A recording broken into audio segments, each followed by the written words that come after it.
trends in the market. You must also know that where do we get this information from? What are the different resources that I can get this information? And obviously, you must always look at your competitors. You must know what are the products of your competitors.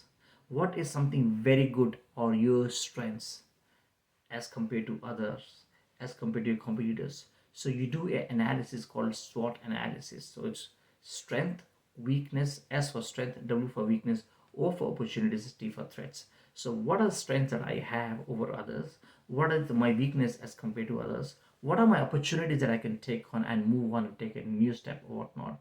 And what are threats depending upon what's going on in the market and whatnot? No. So how do you get this information? Where do you get this information? Number one, you should have enough resources that help you to get this information, right? Number two, why don't you go? Nowadays, there's the internet. You can do the personal research. You must, at this stage, be connected. There's a lot of connection that you must have. Excuse me. Not only that, now you should be having a, you can say, connected to a lot of organizations. We have business organizations. We have a lot of business networks that you can be a part of. There's many forums you can be part of. So there's many government organizations be very part of. So all those give you a lot of information. There are many experts who charge money though, but they give you a lot of information that is required and that's necessary for you as an entrepreneur. Now, got it. I got initiative. I'm getting information now. But the thing is, I'm not afraid of failures. The important thing that we must understand, acknowledge over here is that an entrepreneur must be ready to face problems and to solve problems. A business runs on the one basic thing is to provide a solution. Yes, to provide a solution, that is how a business runs. Any business here is there because they want to provide a solution for a problem. And that's exactly one basic, very, very important trait entrepreneur must have is to have a problem solving attitude. Now, keep in mind that there will be problems. For sure, there will be problems, and you're there to solve the problems. And that's why you're there in the market, right? Now, not only solve the problem, you must have, there's some problems which are bigger, some are smaller, regardless. You should have the confidence developed in you. Yes, I can solve, I'm ready to solve the problems whenever it comes. How will you bring the resources? That's another thing. You must have those connections and networks and planning in your mind. Now, the good part is that you must accept problems as normal. It is day to day. It's okay. It's okay to have problems. So, when you have a problem, at that point of time, you must be able to keep yourself calm. Number one. Number two, you must have the right strategies to be put in place. Okay, if there is a problem, what can I do? And whom can I get help from?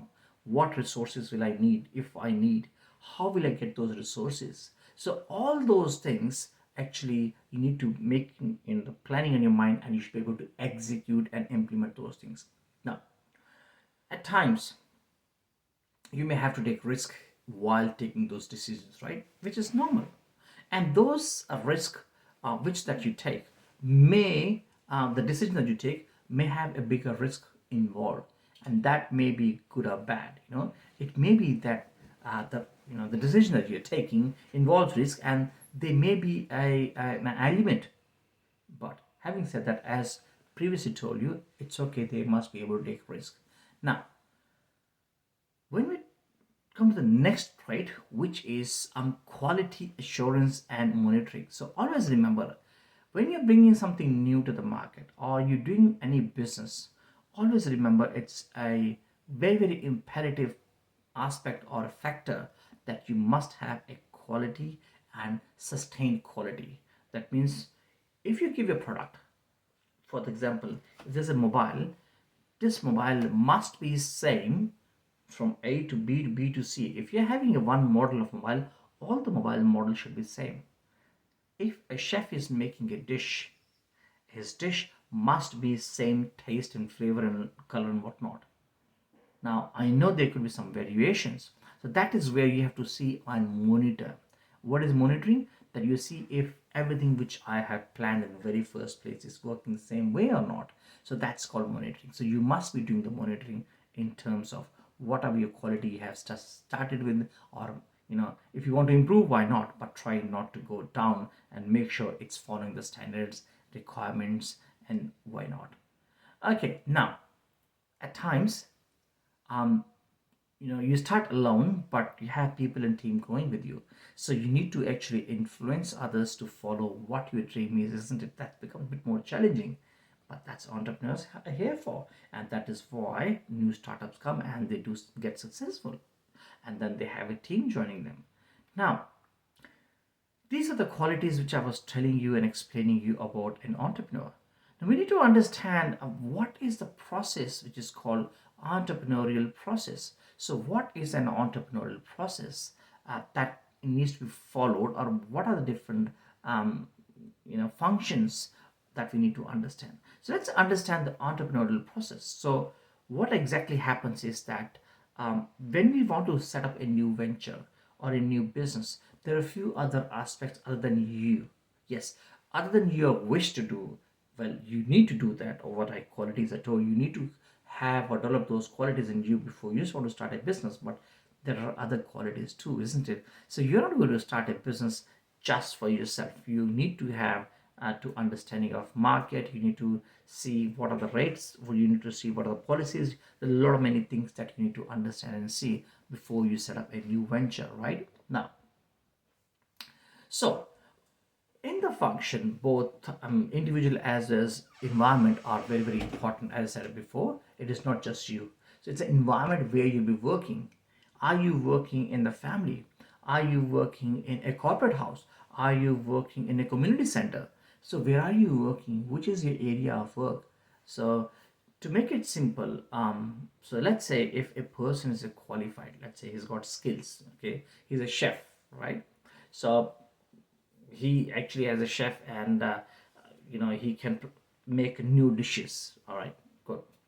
Now, but he is actually placed in this place, or he is in a in a place where we do not have much people coming. He is a very far flung area. There's less connectivity of people going and visiting his house or restaurant or wherever he wants to open his set up a joint. If he opens and set up a joint where there's no road connectivity, how many customers will he be getting, right? Number two, if he opened in a area which is now into a war zone, hmm, obviously no tourist is going to come in the war zone, isn't it? So environment is very, very important. That's what I was trying to explain you, how environment is very important, even though person may have the skill, right? Now, this is something which we really need to work on and understand, that in an entrepreneurship, what are the different things that are required. So there are four factors which are called 4C's theory of entrepreneurship. I will include those four factors to make it more elaborate and make you understand. So let's come and have a look at those four characteristics or the traits. That's the first thing which comes under 4C's theory of entrepreneurship. The first thing we call characteristics, or what's it called, psychological traits. So what is the psychology or thought process of a entrepreneur? So number one is passion, which we passion is you really have fire to do something, and you really want to have it's not that you want to really create something just for money. You want to make your name, you want to give something new, you want to create something new. That's something that's called passion. Number two is very important, called resilience. What is resilience? Okay, resilience is that having the capacity to come up again once you fall down. Yes, if you fall down from there, you have the capacity to come up and stand up and start working and start to work and improve yourself. Now, that's called resilience. Then comes strong sense of self. What is strong sense of self? It means that you trust yourself, and you have the feeling you understand yourself better, and you start working on your instincts and gut feeling and start working and mobilizing people. And then comes flexibility. well. Flexibility is very, very important in terms of being an entrepreneur because things don't come in place. There are a lot of issues, but you still need to maintain your deadlines. You still need to work extra hours to make sure you fulfill your commitment to your business, to your enterprise. And it's very important aspect is called vision. So vision is long-term prospective thinking. What do you think in the long term that you want to do with your business? How can you grow your business? Okay, that is the first thing which comes in place, and that's what is called characteristics. The second aspect of C is called competencies. As the name says, competence, which is skills. What are the skills required to be an entrepreneur in the process of entrepreneurship? The skills are personal competencies, that mean competency in a person that you are running the show, and which are creativity, determination, integrity, emotional balance, self-criticism, all those that comes in personal, that in the person. Then comes interpersonal, that means I know all those things in me. I want to do a business. I'm very strong. I can take risk. I can take decisions. Now comes, how are you able to communicate with others? That means interpersonal skills. Are you able to tell others what your thoughts are? Are you able to influence others? Are you able to convince others? So what exactly that communication skills are required between what you have and how can you bring it across to others, that are called interpersonal competencies. And then comes the business competencies. When it comes to business competencies, we're talking about the vision of the business, long-term perspective, the resources. How do you manage the resources? What are the different resources that you need to manage in terms of and as a business? Then comes how much connections you have, networking, which is very, very important skills, because always remember, at times one phone call is more important or more valuable than maybe $1,000, which means, or hundreds of 50,000 rupees, sorry if I remember that.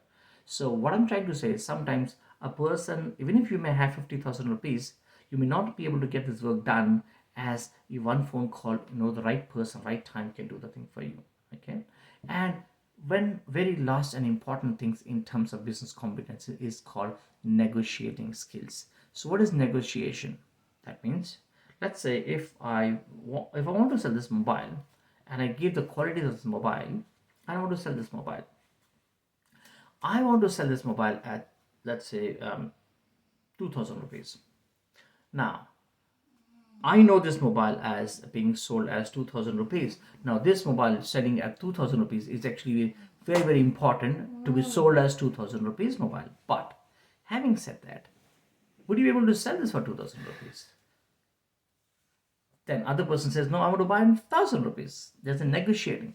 How can you make the other person convinced that this is the qualities my mobile has, and because of this quality, this is 2000 rupees and not 1000 rupees? So that's called negotiation skills. And the next part that comes is very, very important. It's called the condition. As I was telling you before, the environment. Where exactly are you doing your business?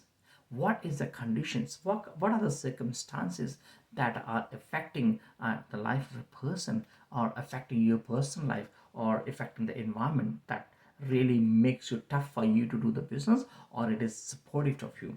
Because what happens is that there are many aspects and factors in a business, and many ups and downs, especially when you're starting a new business or a new venture. So there could be many people, many organizations that need the help. Are they supporting you? Is government policy supporting you? Are you able to get the finance? Are all you dependent on someone else to support you? And are these factors supporting you to run the show? Or maybe these factors are negatively impacting you. How are you able to solve the issues that are coming in the way? Because, as I said, for an entrepreneur, problems are okay and normal. So you have to come up and find a solution to problems. And the fourth and the last factor that comes is context, which we discuss as environmental factors. Okay, so what are the various factors that impact your business? Now, you may always remember that when you have a business, or you're starting an idea, or getting a money, or getting an idea, this is not enough to run the show, isn't?